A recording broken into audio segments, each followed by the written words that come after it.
ticket নাই যেতিয়া স্তন চুবলৈ দিয়া এগৰাকী কিশোৰীক এই নিৰ্দেশ দিলে ৰেলৰ টিকট কালেক্টৰে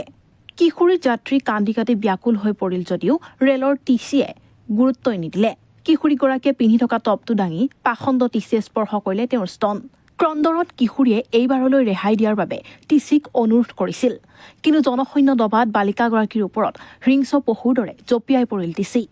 কাপোৰ খুলিবলৈ বাধ্য হ'ল টিকট অবিহনে যাত্ৰা কৰা কিশোৰীগৰাকী তেওঁৰ পেণ্টিও খুলি পেলালে টিচিয়ে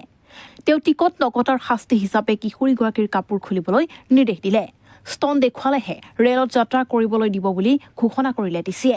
প্ৰথমে টিচিৰ নিৰ্দেশ মানিবলৈ অস্বীকাৰ কৰিছিল নিৰীহ বালিকাগৰাকীয়ে খৰখেদা হোৱা বাবে টিকট কাটিবলৈ সক্ষম নহল বুলি প্ৰকাশ কৰি তেওঁ টিচিক জৰিমনা বিহিবলৈ অনুৰোধ কৰিছিল পিছে জনশূন্য দবাত যাত্ৰী হিচাপে সুন্দৰী কিশোৰীক দেখি টিচি হৈ পৰিল উন্মাদৰ দৰে পাখণ্ড লোকজনে টপ খুলি স্তন প্ৰদৰ্শন কৰিবলৈ গাভৰু যাত্ৰীক নিৰ্দেশ দিলে কেইবাবাৰো কোৱাৰ পিছতো যেতিয়া কিশোৰী যাত্ৰীয়ে চোলা নুখুলিলে তেতিয়া টিচিয়ে তেওঁক ৰেলৰ পৰা গতিয়াই নমাই দিবলৈ উদ্যত হ'ল ভয়তে তেতিয়া কিশোৰীগৰাকীয়ে দাঙি দিলে পিন্ধি থকা টপটো গাভৰু বুকু দেখি উত্ৰাৱল হৈ পৰা টিচিয়ে বাৰম্বাৰ দুয়ো হাতেৰে কিশোৰীৰ বুকু স্পৰ্শ কৰিলে টিকট অবিহনে যাত্ৰা কৰাৰ শাস্তি হিচাপে বালিকাগৰাকীৰ স্তনত খামুচ মাৰি ধৰিলে টিচিয়ে